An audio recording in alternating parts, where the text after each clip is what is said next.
الحمد للہ رب العالمین والصلاة والسلام علی خاتم النبیین اما بعد فاعوذ باللہ من الشیطان الرجیم بسم اللہ الرحمن الرحیم۔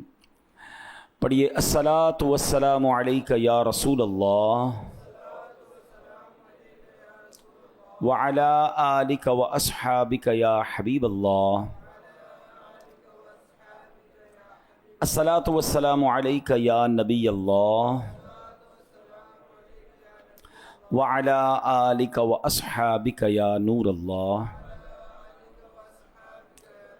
درود پاک پڑھنے کے بے شمار فضائل و برکات ہیں۔ میرے آقا مدینے والے مصطفیٰ صلی اللہ تعالیٰ علیہ وسلم کا فرمان عالی شان ہے، من صلی علیہ واحدۃ صلی اللہ علیہ عشرہ، جس نے مجھ پر ایک بار درود پاک پڑھا اللہ پاک اس پر 10 رحمتیں بھیجتا ہے۔ صلو علی الحبیب صلی اللہ تعالی علی محمد صلی اللہ علیہ وسلم۔ نبی کی شان میں ہو جس قدر درود پڑھو، محبوں پاؤ گے جنت میں گھر درود پڑھو۔ خدا تو بھیجے ہے صلو وسلموا کا خطاب، تم ایسے بیٹھے ہو کیوں بے خبر درود پڑھو۔ رہو گے حفظ الہی میں رات دن محفوظ، رسول پاک پہ شام و سحر درود پڑھو۔ ایک بار پھر محبت کے ساتھ درود پاک پڑھ لیں، صلو علی الحبیب صلی اللہ تعالی علی محمد صلی اللہ علیہ وسلم۔ قرآن مجید فرقان حمید کی کچھ آیتیں یا کوئی ایک آیت ہم سنتے ہیں، اس کا ترجمہ سنتے ہیں اور اس سے لیسن لینے کی، سبق لینے کی کوشش کرتے ہیں، قرآن کی باتیں کرتے ہیں۔ قرآن مجید فرقان حمید کی آج جو آیت ہم نے سننی ہے، آیت نمبر 100 ہے، سورہ بقرہ ہے اور پارہ نمبر 1 ہے۔ اللہ اس آیت میں ارشاد فرماتا ہے، بسم اللہ الرحمن الرحیم، اب کلما عاہدوا عہدا نبذہ فریق منہم بل اکثرہم لا یؤمنون۔ آسان ترجمہ قرآن کنز العرفان۔ اور جب کبھی انہوں نے کوئی عہد کیا تو ان میں سے ایک گروہ نے اس عہد کو پھینک دیا، بلکہ ان میں سے اکثر مانتے ہی نہیں۔ اب اس آیت کریمہ کا آسان مفہوم یہ ہے کہ کیا بنی اسرائیل کی یہی عادت ہو گئی ہے کہ جب کوئی عہد کرتے ہیں تو ان میں سے ایک گروہ اس عہد کو پس پش ڈال دیتا ہے، اس عہد کو توڑ دیتا ہے، انہیں کوئی پرواہ نہیں ہے؟ بلکہ حقیقت یہ ہے کہ یہ لوگ تورات پر بھی ایمان نہیں رکھتے، اس لیے عہد کو توڑنا گناہ بھی نہیں سمجھتے۔ اگر یہ تورات کو مانتے ہوتے تو کم از کم عہد کو ضرور نبھاتے۔ اب پیارے اسلامی بھائیوں، وعدے اور عہد، اس میں ذرا فرق سمجھ لیجئے گا۔ وعدہ یہ ہوتا ہے کہ جس میں کچھ شرائط وغیرہ مقرر نہیں ہوتی، اور عہد وہ ہوتا ہے جس میں شرائط بھی رکھی جاتی ہیں۔ مثال کے طور پہ وعدہ یہ ہوتا ہے کہ کوئی کہتا ہے میں کل آپ سے ملوں گا، یہ وعدہ ہے، ٹھیک ہے، کوئی شرط نہیں ہے۔ مگر عہد یہ ہے کہ اگر آپ آئیں گے تو میں بھی آؤں گا، اس میں شرط ہو گئی کہ آپ یہ کریں گے تو میں یہ کر لوں گا۔ تو یہ عہد ہے اور وعدہ دونوں ہی بڑے اہم ہیں اور دونوں توڑنے کے لیے نہیں ہوتے۔ اب بنی اسرائیل نے 2 وعدے کیے تھے، 2 عہد کیے تھے، ایک اللہ سے، ایک اللہ کے حبیب علیہ الصلوۃ والسلام سے۔ اب کیا ہوا؟ پہلا وعدہ جو اللہ نے ان سے تورات میں دیا تھا کہ جب نبی پاک علیہ الصلوۃ والسلام اللہ کے آخری نبی آئیں گے تو تم ان پر ایمان لے آؤ گے۔ اچھا سبحان، تم ایمان لے آؤ گے تو اللہ تمہیں دنیا اور آخرت میں بلندی عطا فرمائے گا۔ انہوں نے عہد لیا، مگر جب نبی پاک علیہ الصلوۃ والسلام تشریف لائے تو وہ ایمان نہیں لائے۔ قرآن کہتا ہے اوفو بعہدی اوفی بعہدکم، میرا عہد پورا کرو، میں تمہارا عہد پورا کروں گا۔ اللہ نے وعدہ فرمایا تھا مگر ان بدبختوں نے اس عہد کو توڑ دیا۔ اچھا، اب سرکار دو عالم علیہ الصلوۃ والسلام سے کیا وعدہ کیا تھا کہ جب نبی پاک مکے سے مدینے پہنچ گئے تو یہودی وہاں جو رہتے تھے انہوں نے وعدہ کیا، عہد کیا، تحریری معاہدہ ہوا، شرائط طے ہوئیں، کنڈیشنز طے ہوئیں۔ ایک شرط یہ تھی کہ جب باہر سے کوئی دشمن مدینے پر حملہ کرے گا تو مسلمان اور یہودی مل کر ڈیفینڈ کریں گے، اس کا جواب دیں گے۔ مگر ان بدبختوں نے عہد توڑا۔ غزوہ احزاب کے موقع پر خود قریش کے لوگوں کے ساتھ مل کر، مشرکوں کے ساتھ مل کر یہودیوں نے مدینے پہ حملہ کر دیا۔ اللہ اکبر۔ تو اب قرآن نے یہی کہا نا کہ کچھ لوگ ہوتے ہیں جو عہد توڑ دیتے ہیں، عہد کی پرواہ نہیں کرتے۔ اب یاد رہے کہ ہم مسلمانوں کے لیے اس پورے واقعے میں درس کیا ہے؟ یہ پتہ چلا کہ عہد توڑنا یہ بے ایمانوں کا طریقہ ہے، یہ غیر مسلموں کا طریقہ ہے۔ مسلمان وعدہ نہیں توڑتا، مسلمان عہد نہیں توڑتا. حدیث پاک میں آتا ہے کہ لا ایمان لمن لا امانت لہ ولا دین لمن لا عہد لہ. اس کا ایمان نہیں جو امانت دار نہیں, وہ جو عہد نہیں نبھاتا اس کا کوئی دین نہیں. اب غور کریں, میں اور آپ کیا کہتے ہیں, بھائی میں پکا مسلمان. نبی پاک تو فرما رہے ہیں ایمان ہی نہیں ہے جو امانت دار نہیں ہے. ادھر تو ڈر لگتا ہے کسی مسلمان کے پاس کوئی چیز رکھوانے میں کہ پتہ نہیں ٹائم پہ واپس ملے گی کہ نہیں, قرضہ دے رہا ہوں واپس آئے گا کہ نہیں ہے, سودا کر رہا ہوں پتہ نہیں چیز واپس, یہ میرے پیسے ملیں گے نہیں. کوئی وعدہ پورا نہیں کر رہا, کوئی امانت پوری نہیں کر رہا. سوچئے, فرمایا دوبارہ سنیں, اس کا ایمان نہیں جو امانت دار نہیں, اور وہ جو عہد نہیں نبھاتا اس کا کوئی دین نہیں. بلکہ ایک جگہ سرکار دو عالم علیہ السلام نے 4 نشانیاں بیان کی منافق کی. اب دیکھیں نا, اللہ نہ کرے کوئی کسی کو کہے تم منافق ہو, کتنا غصہ آئے گا, مجھے مسلمان کو منافق کہہ رہے. سرکار دو عالم علیہ السلام نے نشانیاں بتا دی یہ منافق کی. اب سنیے ذرا حدیث پاک, اور اس حدیث پاک سے اللہ کرے کہ ہم سارے سبق حاصل کریں. اور یہ حدیث بخاری شریف کی ہے. اللہ اکبر, کیا حدیث ہے؟ 4 من کن فیہ کان منافقا خالصا. 4 عادتیں جس میں ہیں وہ پکا منافق ہے. خالصا کا لفظ یوز ہوا ہے, ٹھیک ہے. اب وہ 4 عادتیں اللہ نہ کرے اگر ہم میں ہیں تو آج توبہ کر کے کھڑے ہونا ہے, اپنی ان عادتوں سے جان چھڑا لو. اب آگے فرمایا ومن کانت فیہ خصلۃ منہن کانت فیہ خصلۃ من النفاق حتی یدعها. فآقا فرماتے ہیں اور جس میں ان عادتوں میں سے کوئی ایک عادت ہو تو اس میں وہ منافقت کی عادت ہے, یہاں تک کہ اس عادت کو چھوڑ دے. یعنی ایسا نہیں ہے کہ 4 پوری ہوں گی تو ہی منافق ہوگا, ایک بھی ہے تو وہ عادت منافقت کی عادت ہے, اب اسے چھوڑ دے.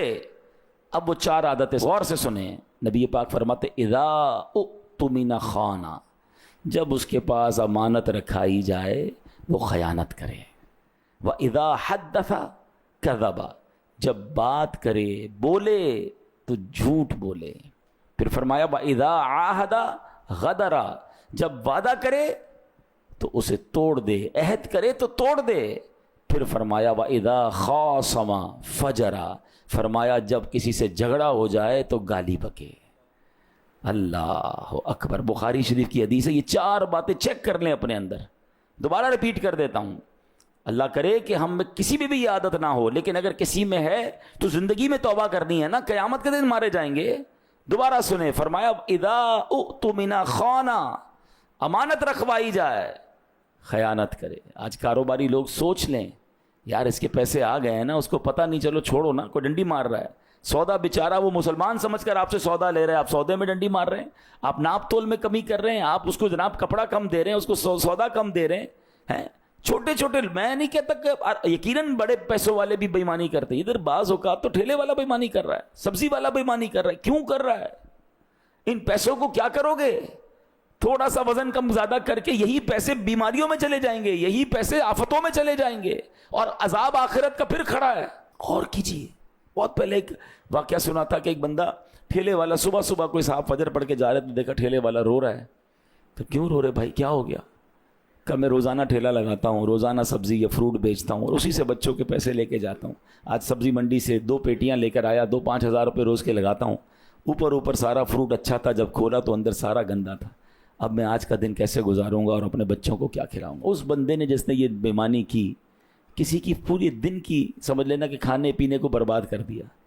اچھا پھر اسی طرح بعض اوقات ٹھیلے والے بےمانی کر رہے ہوتے. ہر وہ بندہ جو مجھے سن رہا ہے یا بعد میں سنے, غور کر لے کہ یہ ملاوٹ, یہ دھوکہ, یہ امانت میں خیانت, یہ بربادی ہے.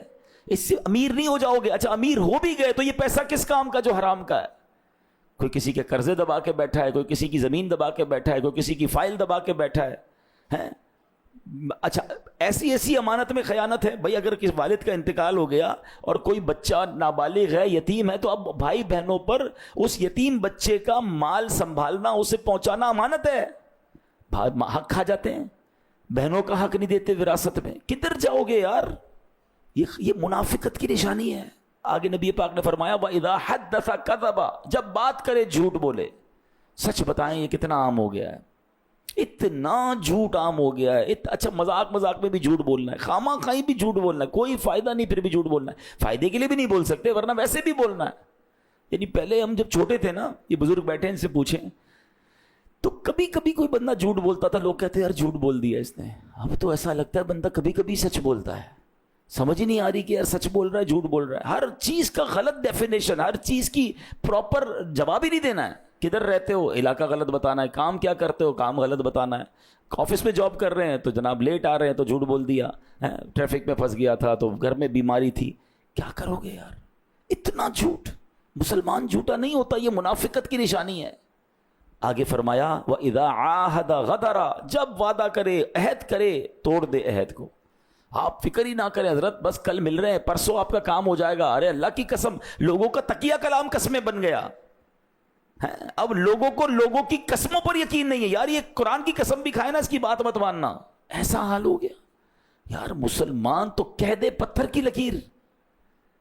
مسلمان کا وعدہ 100%, مسلمان کا وعدہ پورا نہیں ہوگا تو کس کا وعدہ پورا ہوگا؟ میں آپ کو آگے واقعہ سناؤں گا, آپ حیران ہو جائیں گے نبی پاک نے کیسے کیسے عہدوں کو پورا کیا ہے. اور آج تو دیر ہی نہیں لگتی, قسمیں کھا کے وعدے کر کے. یہ کاروباری لوگ بھی کر رہے ہوتے ہیں, بس آپ پرسوں آ جائیں, کل آ جائیں, پرسوں وہ دھکے کھلائی جا رہے ہیں. یہ منافقت کی نشانی ہے. اور آگے فرمایا وَإِذَا خَاصَمَ فَجَرَ, جب جھگڑا ہو جائے تو گالی نکالتا ہے. یہ بھی ایسی برائی عام ہو گئی ہے. کبھی کبھی تو بندہ حیران ہو جاتا ہے کہ یار یہ 5 وقت کا نمازی ہے, چہرے پہ داڑھی ہے, سر پہ سجدے کا نشان ہے, اور یہ گالیاں دے رہا ہے. جھگڑا ہو جائے تو آپے سے باہر ہو جاتے ہیں لوگ. نہیں, یہ منافقت کی نشانی ہے. اور اس کی وجہ بتاتا ہوں بندہ گالیاں کیوں دیتا ہے. اندر اس کے گند بھرا ہوا ہے. جس کے اندر صاف ہونا, اس کا باہر بھی صاف ہی نکلتا ہے. میں نے کئی بار بیان میں یہ مثال دی ہے. آپ کسی برتن میں دودھ لے کے جا رہے ہیں, اس کو ٹھوکر لگے گی تو کیا گرے گا بتائیے؟ دودھ ہی گرے گا نا, کیونکہ برتن میں کیا ہے, دودھ ہے. ٹھیک ہے, اب کسی برتن, آپ کچرے کا ڈبہ اٹھا کے جا رہے ہیں, ڈسٹ بن لے کے جا رہے ہیں کہیں پھینکنے کے لیے, دھکا لگ گیا تو کیا گرے گا؟ کچرا گرے گا. Simple is that. جب بھی دھکا لگتا ہے نا, جھٹکا لگتا ہے, تکلیف پہنچتی ہے, اندر سے وہی نکلتا ہے جو اندر بھرا ہوا ہوتا ہے. شریف آدمی کے منہ سے گالی نہیں نکل سکتی. اس نے گالیاں سنی ہی نہیں ہیں, اس کی عادت ہی نہیں ہے. آپ اس کے ساتھ اللہ نہ کرے کوئی مس بیہیو بھی ہو جائے, وہ بات کرے گا آپ سے, یار ایسا مت کرو, ایسا نہیں کرنا چاہیے تھا, آپ زیادتی کر رہے ہیں. وہ گالی تو نہیں نکال سکتا نا. لیکن بعض اوقات ایسا اندر کا باہر آتا ہے کہ بندہ حیران ہو جاتا ہے کہ یار یہ وہی آدمی ہے جو اتنی میٹھی میٹھی باتیں کرتا ہے, اتنی پیاری باتیں کرتا ہے, اور اب غصے میں یہ حالم. نہیں, ہم سب کو, میں مجھ سمیت, یہ چاروں عادتیں غور کر لیں, کیونکہ یہ بخاری شریف کی حدیث ہے. اور نبی پاک نے کیا فرمایا, جس میں یہ چاروں عادتیں ہوں وہ خالص منافق ہے, اور ایک بھی ہے تو یہ منافقت کی علامت ہے. اللہ مجھے بھی محفوظ فرمائے, آپ کو بھی محفوظ فرمائے. پلیز ان چیزوں سے اپنے آپ کو نکلیے گا. اچھا, جو یہ جو عہد توڑتے ہیں نا, آج چونکہ ہمارا ٹاپک وعدہ ہے, عہد ہے, قرآن مجید فرقان حمید ان کے بارے میں فرماتا ہے اولئک لا خلاق لهم فی الآخرۃ ولا یکلمهم اللہ ولا ینظر الیہم یوم القیامہ ولا یزکیہم ولہم عذاب علیم. فرمایا ان لوگوں کے لیے آخرت میں کچھ حصہ نہیں, اور اللہ قیامت کے دن نہ تو ان سے کلام فرمائے گا, نہ ان کی طرف نظر کرے گا, اور نہ انہیں پاک کرے گا, اور ان کے لیے دردناک عذاب ہے. وعدہ توڑنے والے, عہد توڑنے والے, یہ کوئی نارمل بات نہیں ہے, دردناک عذاب ہے. اللہ ان سے کلام بھی نہیں فرمائے گا. تو مسلمان وعدہ کرے تو ایٹ اینی کاسٹ 100% اسے پورا کرنے کی نیت ہو, پھر اللہ غیب سے بھی مدد فرماتا ہے. ایک اور جگہ فرمایا اولئک لہم اللعنہ, اور ان کے لیے لعنت ہی ہے. اب میں کچھ مثالوں کے ذریعے سمجھاتا ہوں کہ ہم کیسے وعدے کر رہے تھے اور پھر پورا نہیں کرتے. مثال کے طور پہ اپنی فطرت کا یہ حصہ بنا لیں کہ جب میں نے کسی سے وعدہ کیا ہے نا, اب میں نے پورا کرنا ہے. ہاں, شریعت کے دائرے میں رہ کر وعدہ ضرور نبھانا ہے. کسی کا قرض لوٹانا ہے, آپ نے قرض لیا, وعدہ کیا 1 مہینے میں دوں گا, اب کچھ بھی ہو جائے آپ اس کا قرض لوٹائیں. اچھا نہیں لوٹا سکتے, انسان ہے تو بھاگ نہ جائیں, چھپ نہ جائیں, اس سے بات کریں, اس کے پاس پہلے چلے جائیں. بھائی 30 دن کے لیے مانگا تھا, 28ویں دن پہنچے اس کے پاس, اس سے ریکویسٹ کریں کہ بھائی وعدہ تھا, میں آ گیا ہوں, یہ پورے نہیں ہو سکے, تھوڑے لے لو, اور تھوڑا سا مجھے ٹائم دے دو. وہ کیوں نہیں دے گا ٹائم؟ ہم فون ہی نہیں اٹھاتے, وہ اگلا پریشان ہو جاتا ہے, میرے پیسے ہی کہاں گئے, بندہ ہی غائب ہو گیا, اب وہ دھکے کھا رہا ہے ہمارے گھر کے. یار یہ تو زیادتی ہے نا, آپ نے وعدہ کیا, اس نے احسان کیا آپ کے ساتھ, اور اب آپ اسے تکلیف پہنچا رہے ہیں. یہ سارے کاروباری لوگ سوچیں کہ جو, اچھا بعض کاروباری لوگوں کے ذہنوں میں, مائنڈ میں ہوتا ہے کہ 30 دن کے لیے ادھار لوں گا, 2 مہینے میں واپس دوں گا, اور اس 30 دن میں کوئی اور کام کر لوں گا. آپ کا پہلے ہی ذہن یہ تھا, آپ نے غلط بیانی کر رہی ہے, یہ حرام.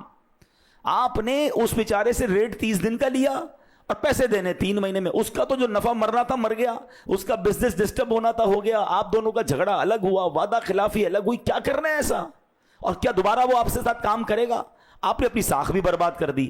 دنیا میں یاد رکھیں، جو زبان کا پکا ہے، وعدے پورے کرتا ہے، وہ کاروبار میں ترقی کرتا ہے، اس کو معاشرے میں عزت ملتی ہے، اس کو خاندان میں عزت ملتی ہے. وہ وعدہ کرتا ہے میں آؤں گا، ٹائم پہ پہنچتا ہے، اس کی پورے معاشرے میں عزت ہوتی ہے. کچھ لوگ ہیں ٹائم بتاتے ہیں میں آ جاؤں گا، آتے ہی نہیں ہیں. بندہ انتظار کرتا رہ جاتا ہے. ایک بار ہوگا، دو بار ہوگا، پھر کوئی آپ کی بات پر اعتبار نہیں کرے گا. بندے کی عزت ہی اس کی ہوتی ہے کہ یار اس نے کہہ دیا نا، بس آپ بے فکر ہو جاؤ، ابھی کام ہو جائے گا. یہ ہوتا ہے مرد، یہ ہوتا ہے مسلمان، یہ ہے اسلام. آگے چلیں. اسی طرح آپ نے ملنے کا وعدہ کیا ہے، ضرور ٹائم پہ پہنچے. نہیں پہنچ سکتے اس کو انتظار نہ کرائیں، پہلے بتا دیں میں کسی وجہ سے لیٹ ہو گیا ہوں. فون ہے نا، رابطہ کر لیں. کوئی مجبوری ہو جاتی ہے انسان سے، بتاتے تک نہیں ہے، اگلا انتظار کر رہا ہے. نہیں، یہ درست طریقہ نہیں ہے. بالکل اسی طرح نیک کاموں کے بھی لوگ وعدے کر لیتے ہیں. بھائی فکر نہ کریں، میں اجتماع میں آؤں گا، یا میں فلاں جگہ پر ڈونیشن کے لیے وعدہ کر لیتے ہیں، قافلے کے لیے وعدہ کر لیتے ہیں. کسی بھی چیز کا آپ نے وعدہ کیا، آپ پوری کوشش کریں کہ وہ وعدہ نبھائیں. اسی میں آپ کی عزت ہے، اسی میں آپ کو انشاءاللہ برکتیں نصیب ہوں گی. اچھا، جب آپ وعدہ نبھاتے ہیں نا تو اس کے بہت زبردست فائدے بھی ہیں. اب کچھ فائدے سنیے گا، آپ کو شاید ابھی اندازہ نہیں ہوگا، لیکن جب آپ فائدے اور نقصان سنیں گے تو آپ کو لگے گا ہاں یار یہ تو ہوتا ہے. فائدہ کیا ہوگا؟ آپ کو اطمینان ملے گا. آپ نے کسی سے وعدہ کیا، آپ ٹائم پہ پہنچ گئے، آپ نے وقت پہ پیسے دے دیے، آپ نے وقت پہ بات پوری کر لی، آپ کو اطمینان ایک قلب ملے گا. سب سے بڑی چیز تو ہے ہی سکون نا. اچھا، پھر اب عہد نبھانے والے کی طبیعت میں نظم و ضبط، ڈسپلن پیدا ہو جاتا ہے. اس کو پتہ ہے میری دن کا شیڈیول یہ ہے، میں نے فلاں سے یہ وعدہ کیا ہے. وہ ڈسپلن کے ساتھ لائف گزارتا ہے. پھر اس کے ساتھ اعتماد لوگوں میں بڑھتا ہے، لوگوں میں جناب بھروسہ بڑھتا ہے، احساس ذمہ داری نصیب ہوتا ہے، معاشرہ پرامن ہو جاتا ہے، معاشرے میں اعتماد کی فضا قائم ہوتی ہے، دوستی میں، کاروبار میں انسان کو ترقی ملنا شروع ہو جاتی ہے، لوگ اعتماد کرتے ہیں. اس کے اگینسٹ جو وعدہ توڑنے کا عادی ہوتا ہے نا، وہ پہلے تو سب سے پہلے نقصان اس کو یہ ہوتا ہے، خود ہی بے چین ہوتا ہے. اس کو بے چینی رہتی ہے، یار اس کو بھی وعدہ کیا تھا، کیونکہ لوگ اسے ڈھونڈ رہے ہیں، وہ جواب نہیں دے رہا، پریشان ہو رہا ہے نا. پریشانی خود ہی پالی ہے، کیوں کیا وعدہ بھائی؟ اب بھگتو. تو خود ہی بے چینی، اچھا لوگوں میں اعتماد ختم ہو جائے گا، لوگ اب بات نہیں مانیں گے. ایسا بندہ ہم نے دیکھا ہے کہ لوگ بعض اوقات اپنا پرسپشن ایسا بنا دیتے ہیں کہ اب وہ ٹھیک بھی ہو گئے نا، لوگ ان کی بات نہیں مانتے، انہیں کوئی ادھار نہیں دیتا، ان سے کاروبار نہیں کرتا. یہ کاروباری لوگ بیٹھے ہیں. میں ایسے بیسیوں لوگوں کو جانتا ہوں جو اربوں پتی ہیں، انہیں 1000 روپے کا کوئی ادھار نہیں دیتا. اربوں پتی ہیں خود، اور ایسے بیچارے غریب ہیں، موٹر سائیکل پر آتے لوگ کروڑوں روپے کا ادھار دیتے ہیں. کیا فرق ہے؟ اس موٹر سائیکل پر آنے والے نے کروڑوں روپے کا اعتماد کمایا ہے، اس نے بھروسہ کمایا ہے، اور اس نے ہر بار جھوٹ بول کر، ہر بار وعدے توڑ کر، بنگلے میں رہتا ہے، بڑی گاڑی میں آتا ہے، لوگ کہتے ہیں بھائی پیسے پہلے دو گے پھر کاروبار ہوگا، آپ کو ادھار نہیں دے سکتا میں. بیکار ہے یار ایسی زندگی. یعنی آپ نے اپنے اعتماد کا بیڑا غرق کر دیا ہے. انسان کہتا ہے یہ کہہ رہا ہے تو یہ نہیں آئے گا ٹائم پہ، اس کا تو کام ہی ہے یہ جھوٹ بولتا ہے. آپ نے اپنے اعتماد کو دوستوں میں ختم کر دیا صرف وعدہ توڑ کر. مسلمان زبان کا پکا ہوتا ہے. کاش یہ بات سمجھ آ جائے میرے پیارے اسلامی بھائیوں. نبی پاک علیہ السلام نے وعدہ توڑنے پر ایک اور بڑا خطرناک جو اس کے نا رزلٹ بیان فرمایا. سرکار دو عالم علیہ السلام فرماتے ہیں ما نقض قوم العہد الا کان القتل بینہم. جب کوئی قوم عہد توڑنے کی عادت بنا لیتی ہے تو ان میں قتل عام ہو جاتا ہے. یہ اس کی نحوست ہے. اب بتائیں وعدہ پورے کتنے لوگ کرتے ہیں یہاں پر، اور آج ہمارے معاشرے میں کتنا قتل و غارت گری عام ہے.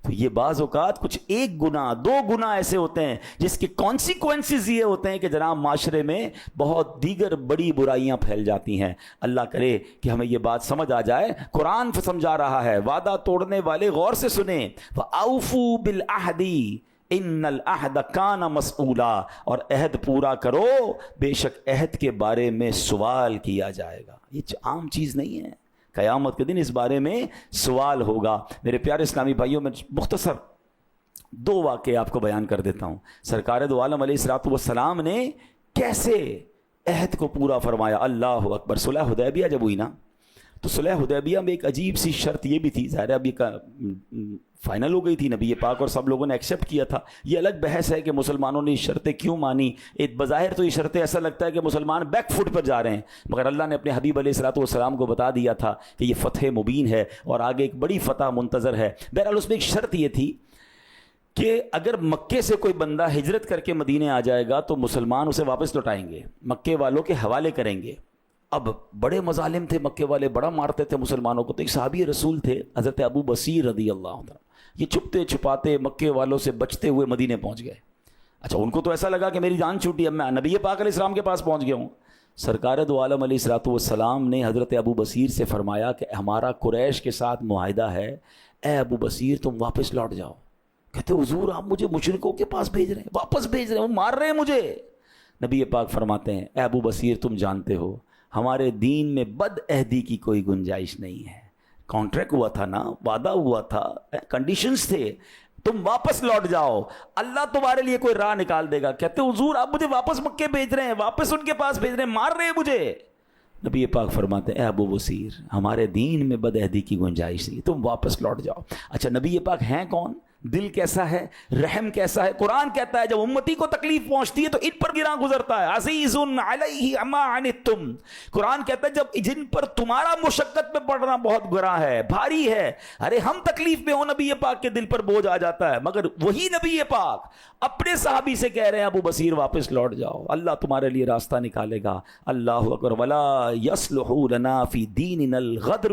اے ابو بصیر ہمارے دین میں بد عہدی کی گنجائش نہیں. یہ ہے اسلام ہے، یہ اسلامی حکومتوں کے لیے بھی درس ہے، یہ عہدے داران کے لیے بھی درس ہے، یہ جناب ہم سب مسلمانوں کے لیے درس ہے کہ جب جس موقع پر جس لیول کا معاہدہ کریں. آپ بزنس میں معاہدے کرتے ہوں گے، کانٹریکٹ کرتے ہوں گے، کسی کمپنی سے بات کرتے ہوں گے، لوگ غیر مسلم کمپنیوں سے معاہدے کرتے پھر جاتے ہیں، کیا تاثر جاتا ہوگا یار کہ یہ ہیں مسلمان کہ لکھتے کچھ ہیں کرتے کچھ ہیں.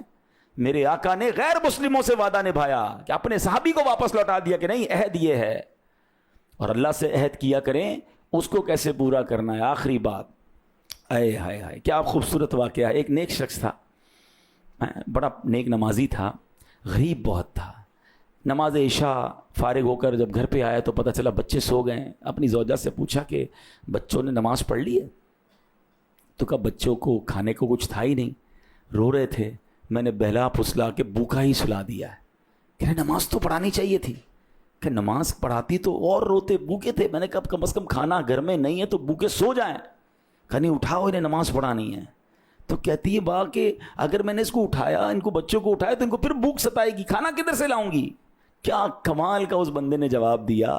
وہ کہتا ہے کہ میرا کام انہیں روٹی دینا نہیں ہے، میرا کام نماز پڑھانا ہے. میرا کام میں کروں گا، جس کا کام رزق دینا ہے وہ اس کا کام ہے. ان کو اٹھاؤ، ان کو نماز پڑھاؤ، مجھ پر ذمہ داری ہے کہ میں بچوں کو نماز پڑھاؤں.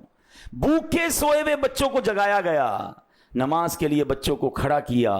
ابھی سلام نہیں پھیرا تھا، دروازے پر دستک ہوتی ہے، ایک شخص باہر کھانے کی ٹرے لے کر کھڑا ہوا ہے کہ آپ کے لیے کھانا بھیجا گیا ہے. بچے نماز کے بعد پیٹ بھر کر کھاتے ہیں. کاش یہ بات سمجھ آ جائے، رزق کا وعدہ رب کا ہے، مغفرت کی کوشش میں نے کرنی ہے، نماز میں نے پڑھنی ہے، اپنے بچوں کو پڑھانی ہے. ہم بچوں کو دنیا کی ساری تعلیمات دلواتے ہیں. میں نہیں کہتا دنیا کی تعلیم نہ دلائیں، اگر شریعت کے دائرے میں دلائیں، مگر اپنے بچوں کو دین بھی تو سکھائیں نا.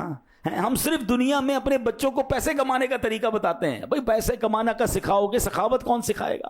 زکوٰۃ کے مسائل کون بتائے گا؟ لوگ بچوں کو مالدار چھوڑ کر جاتے ہیں مگر دین نہیں سکھاتے. وہی بچہ اس مال سے حرام کام کر کے ماں باپ کے لیے عذاب کا باعث بن جاتا ہے. نہیں میرے پیارے اسلام بھائیو، یہ پیرامیٹر چینج کیجئے. مجھ پر اور آپ پر بھی جو ہماری ذمہ داری ہے کہ ہم نے اللہ کو راضی کرنے کی کوشش کرنی ہے. رزق کا رب نے وعدہ کیا ہے، وہ ڈھونڈ کر پہنچے گا. اور بالکل ایسے ہی آپ نے دیکھا کہ وہ بندہ کہتا ہے میں نے اللہ سے جو وعدہ کیا ہے مجھے وہ وعدہ نبھانا ہے، نماز پڑھانا میری ذمہ داری ہے، کھانا کھلانا میری ذمہ داری نہیں، وہ اللہ نے ذمہ لیا ہے. اور ایسا ہوتا ہے پھر اللہ غیب سے دروازے کھول دیتا ہے. کاش یہ بات سمجھ آ جائے اور وعدہ نہیں توڑنا. اچھا اللہ سے وعدہ کیا کرتے ہیں؟ مثال کے طور پہ کوئی صاحب کبھی کبھی اچانک مسجد میں نظر آتے ہیں نا، سر پہ ٹوپی ہے، ہاتھ میں تسبیح ہے. یار خیریت تو ہے؟ آپ مسجد میں، وہ اصل میں ابو بیمار ہو گئے تھے، بچہ بیمار ہے، ہاسپٹل میں ہے، اس لیے میں نمازیں پڑھنا شروع کر دیں، دعائیں کرنا شروع کر دیں. بہت اچھی بات ہے، مگر تھوڑے دنوں میں تو بندہ غائب ہو جاتا ہے. کیا ہوا؟ وہ ابو ٹھیک ہو گئے. یعنی اللہ سے دوستی بھی ہے تو مطلب کے لیے ہے. اچھا بعض اوقات جب مشکل میں ہوتے ہیں نا، اللہ سے بڑے وعدے کہ یا اللہ یہ کام ہو جائے میں بس نمازی بن جاؤں گا، یہ کام ہو جائے میں اتنے روزے رکھوں گا، یہ کام ہو جائے میں اتنا چندہ دے دوں گا، یہ کام ہو جائے میں غریب کی مدد کروں گا. کام ہو گیا پھر بندہ اللہ کے وعدے بھی بھول جاتا ہے. یہ تو حرام ہے. رب سے کیے ہوئے وعدے آپ نہیں پورے کریں گے تو کدھر جائیں گے؟ بھائی ساری نعمتیں دینی تو رب نے، رب ہمارے وعدوں کا محتاج نہیں ہے. اگر آپ نے وعدہ کر لیا تو پھر وہ ایک چٹکلا ہے نا، ایک واقعہ ہے کہ ایک بندہ کہیں سمندر میں کہیں پھنس گیا، کسی دیگ میں بیٹھا تھا، پانی میں چلی گئی کسی طرح سے سمجھ لیں. اب وہ بڑی بڑی لہریں، وہ دعائیں کر رہا ہے، یا اللہ مجھے جو ہے وہ اس سمندر کی اس مشکل سے نکال دے، میں 100 دیگیں غریبوں کو کھلاؤں گا. اللہ کی رحمت سے وہ دیگ آہستہ آہستہ جس میں وہ پھنسا ہوا تھا کنارے کی طرف آنے لگی. پھر حساب کیا 100 دیگیں تو 5 لاکھ کی بنیں گی. تو یا اللہ اب تو 2.5 لاکھ میں 50 دیگیں دوں گا. اب کنارے کے قریب آ گیا، اب تھوڑا سا اور پانی اس کو کنارے کی طرف لانے لگا، سوچنے لگا 50 دیگیں بھی 2-2.5 لاکھ کی ہوں گی. کہتے یا اللہ اب 10 دیگیں دوں گا اگر میں اس سے بچ گیا تو. ہاں تو واپس ریلا آیا اور واپس پانی میں لے کے چلا گیا اس کو. تو اب آپ اللہ سے بھی اس طرح کی جو ہے وہ سودے کریں گے. ارے اللہ کے بندوں، آپ نے اگر کوئی نیکی کی نیت کی ہے تو کر ڈالیں، اللہ اس میں اور برکت ڈال دے گا. نمازوں کی نیتیں کرتے ہیں، نفل کی نیت کرتے ہیں، روزوں کی نیت کرتے ہیں، منتیں مانتے ہیں، کام ہو جائے تو بھول جاتے ہیں. اللہ سے بھی وعدہ خلافی. تو ایسے نہ کریں. اللہ کرے کہ آج کے اس بیان کی برکت سے ہم وعدے پورے کرنے والے بن جائیں، ہم امانت دار بن جائیں، ہم سچے مسلمان بن جائیں. چلیں 1 منٹ میں ایک اور واقعہ جس میں چوٹ بہت ہے وہ سن لیں، پھر اپنی بات ختم کرتا ہوں. ایک غیر مسلم تھا، عیسائی تھا، ٹھیک ہے. اس نے کسی مسلمان کے پیسے دینے تھے. مسلمان نے اس کو کہا میرے پیسے لوٹاؤ. وہ پیسے ہی نہ دے. مہینہ گزر گیا، 2 مہینے گزر گئے، 6 مہینے گزر گئے. وہ گھما رہا ہے. بڑا پریشان ہو گیا مسلمان. چلا گیا ان کے پادری کے پاس، جا کر کہتا ہے صاحب وہ میرے آپ کا بندہ ہے، آپ کے مذہب کو ماننے والا ہے، میرے پیسے نہیں دے رہا. اس پادری نے ایک پرچی لکھ کے دی مسلمان کو، جا کے اس کو دے دو. اس نے پرچی لی، جا کے اس عیسائی کو پکڑائی، اس نے فوراً پیسے نکالے، پیسے دے دیے. کہہ رہا یار میں 6 مہینے سے دھکے کھا رہا ہوں، میرے پیسے نہیں دیتے، ایک پرچی پہ پیسے دے دیے. پیسے نہیں چاہیے، پہلے بتاؤ پرچی میں کیا لکھا ہے. کہا پرچی نہیں دکھاؤں گا. کہ نہیں مجھے پڑھنا ہے اس پرچی میں کیا. آپ کو پیسے مل گئے نا، آپ کا کام ہو گیا، آپ جاؤ. بولے نہیں مجھے پرچی پڑھنی ہے. مسلمان تھا، اس کا بھی دماغ تھا. کہا اچھا پڑھنی ہے تو پڑھ لو. زبردستی اس نے پرچی لی. اس پرچی پہ پتہ کیا لکھا تھا؟ اس پادری نے یہ لکھا تھا کیا تو مسلمان ہو گیا جو لوگوں کے پیسے نہیں دیتا. اب یہ کیسا جملہ ہے؟ یہ چانٹا نہیں ہے ہمارے منہ پہ. ہونا یہ چاہیے تھا کہ پوری دنیا میں یہ مشہور ہو جائے. اچھا مجھے ایک بات بتائیں، سرکار دو عالم علیہ الصلوۃ والسلام نے جب مکے والوں پر اسلام کی دعوت دینی تھی تو پہلے پوچھا تھا بتاؤ میں کون ہوں. وہ غیر مسلم تھے نا سارے. سب نے کیا جواب دیا تھا؟ آپ صادق ہیں، آپ امین ہیں. غیر مسلم میرے آقا کو صادق مان رہے ہیں، امین مان رہے ہیں. میں انہی نبی کا امتی ہوں، کیا مجھے بھی لوگ صادق اور امین مانتے ہیں؟ یہ سوال ضرور اپنے آپ سے پوچھئے گا. ہونا یہ چاہیے تھا کہ پوری دنیا میں یہ مشہور ہوتا کہ اگر کسی مسلمان نے وعدہ کیا ہے، کسی مسلمان نے زبان دی ہے، کسی مسلمان کی پروڈکٹ پر جو لکھا ہے وہی ہوگا. یہ اسلام ان کو یہ سکھاتا ہے. مگر آج بدقسمتی سے لوگ مسلمان ملک کی، ہمارے ملک کی پروڈکٹ خریدتے ہوئے ڈر رہے ہوتے ہیں، یا جو لکھا ہے نا وہ نہیں ہوگا. اللہ کرے دل میں اتر جائے میری بات. اے سچے آقا کے امتیوں سچے ہو جاؤ. اے امانت دار نبی کے امتیوں امانت دار ہو جاؤ. اے وعدہ پورے کرنے والے نبی کے ماننے والوں، آپ بھی وعدے پورے کرنے والے بن جاؤ. اللہ مجھے بھی یہ توفیق نصیب فرمائے، آپ کو بھی نصیب فرمائے. آمین بجاہ النبی الامین صلی اللہ تعالی علیہ وسلم.